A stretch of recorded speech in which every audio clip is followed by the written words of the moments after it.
This is my polytunnel greenhouse, and I want to give you a quick tour of it in winter when there isn't a ton of things in it, because as you know, the growing season comes, it gets very crowded very quickly, particularly when the tomatoes go in here. It's very hard to show anything. So I want to tell the story behind it and also explain how we built it. And because we did build this actually, shout out to my dad. He's an incredible. He's incredible in building things and construct. He owns a construction company. He turned this little idea into this really high power, not going anywhere structure.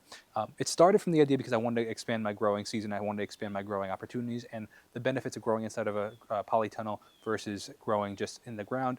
There's a bunch of different benefits comparing the two, but outside of the growing season, but you have control over the how much moisture gets in there. You have control over the wind. You have protection from the elements. If it's too windy, if it's too sunny, you can control a lot of that inside of a polytunnel. That being said, I started. I think this will be my third season with it. If not, definitely second season. It started. I found something on vivor.com, really cheap version of it. I think it was like 150, 200 bucks, and it didn't even last the winter. I built it in. I think I built it in November, and like by the new year it was completely destroyed. The snow had caved it in. The wind was destroying it, ripping it. It was a mess. I ended up getting my money back. Shout out to Vivor for that. Thank you very much. But that being said, my dad was determined to help me build something. So the structure of this is made completely out of 2x4s, incredibly sturdy. We have, the support on the ground, the frame structure of it. We have, several, I'll show you when we get inside, several arcs going around. And then I painted it black. Because I felt like it would help with the moisture, because it does get a little humid in there sometimes. I have fans running in there, but it does get a little humid. So we painted it black to help just, keep the wood a little stronger. On the outside is a pretty thick plastic. I'm forgetting, I want to say it's totally pulling out of the thin air. Is it 30 millimeter? 30 millimeter? I'm not entirely sure, but it's relatively thick gauge plastic. I've had issues where it has blown off once before, so we had to put it back on with a new one. But the benefit of it, it's relatively simple. It takes less than 20, 30 minutes with two people to put it on. In fact, I think my dad even did it by himself once because I wasn't available to help. I had to run out of the house, and he was like, he just wanted to finish it. So it is easily possible to do not easily, it is possible to do by yourself. Much easier with two people. Put on just with staples. We used a staple gun, a lot of staples, folded over the edges a couple times so that they are a little bit more sturdy. But the benefit to using this plastic is you typically buy it in a big spool.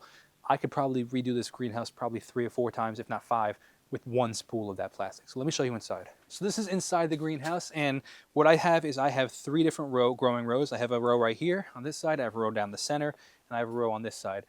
Now what I did is I completely took all the grass out. I used a flat shovel and took all the, scraped the grass out. That if you're trying to grow a new section of the yard or your property, whatever the case, a flat shovel is great at getting the grass up, and then you can break up the ground however you'd like. I used a rototiller.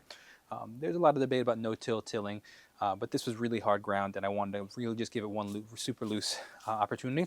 So I rototilled it a bit. I threw some compost down, and then on these pathways, just by walking on them, it hardens them a lot. I ran out, and I needed projects that I start and then don't totally finish. Cobblestone or stones on the walkways helps prevent weeds. Also helps prevent it from getting super muddy if I overwater or anything like that. I water the greenhouse by using, I got it on Amazon, relatively inexpensive, by using, what is it called? Drip irrigation, or not drip irrigation, it is, what is it called? Drip lines, essentially. Soaking, that is, soaker hoses. So it's not drip irrigation, but to some degree it is. It's the soaker hoses, the whole hose. Drip irrigation, you can have a little more control over where you put the drips. This is just the whole hose soaks. So it's spiraling between where I grow things, and just kind of make like a snake, and then goes up this side, up down that side, and squiggles around here. Works really, really well. I can control how much moisture comes out. I water probably twice a week. Deep watering really works really great. This is really, really great for 2 different, starting early in the season and then extending the season, and then also having control, like I said. So these things right here are how I grow my tomatoes. I will grow the tomato up it. Once it gets tall up to here, I prune the bottom leaves, and then I drop it down, and the tomato can kind of spiral around itself without leaves on the bottom, and it can keep indeterminate tomatoes continue to grow. I grow a lot of greens in here. In early season, works really great for greens. I had a lot of problems with pests, though. A lot of problems. The area that I live in has a ton of rat pressure. A ton. It's unbelievable.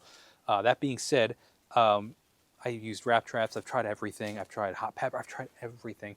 So last season, I put the work in, and I dug, depending on where we are, anywhere between 18 inches to 8 inches, all the way down. Moved the dirt. It was 11 yards of dirt. I moved it. I did this section by section. So I did this section over here, 18 inches. This one is 18 inches. I did 18 inches down, and I put hardware fabric down 18 inches. So, and then up the sides a bit, so nothing can burrow under and try to get up, because it's all completely, like a chicken coop would be, completely hardware fabric. And they have found certain areas, for example, by the door where I wasn't able to get in. They found it over the winter. I didn't have any issues over the summer, but they did find it over the winter. I have to touch some areas up. They don't typically go through the plastic. I've had 1 or 2 issues where they went through the plastic, but that's only after 2 whole growing seasons. I've had, I think, 2 holes, and once I cover up that hole, they don't get back in. It's very interesting. They're creatures of habit, so if you break their habit, they have a hard time forming a new one. So I highly recommend that the rabbits and rats, depending where you are, will burrow. They can burrow really far and really deep. Major issue. I keep it cool with as many fans as I can. It gets really, really warm here in the summer in the greenhouse, so I have 2 fans that are circulating, and then I have a box fan up at the top. Obviously, heat rises, so I want to keep that hot air moving, and then a big thing is you actually want movement on the plants as well. It helps prevent mold and issues like that, but also it gives them strength, because if there's no wind movement, they don't grow as strong, which is why I recommend when you're growing seedlings, have a fan going in them as well. It gives them strength.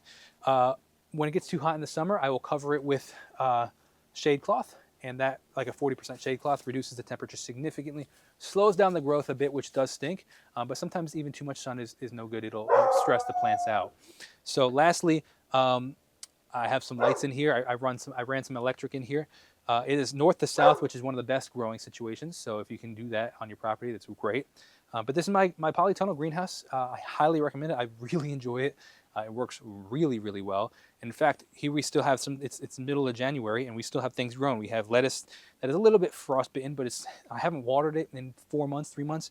I was supposed to have brassicas in here, but they were eaten by rabbits because a rabbit got in because I forgot to close the door once. We have herbs still growing. We have carrots over here. We have arugula and bok choy. Very small because there's not enough sun. We have some, I also planted some perennials in here.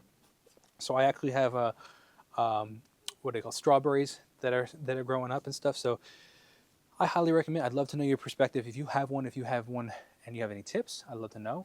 And I'll see you in the next video. Let me know in the comments below.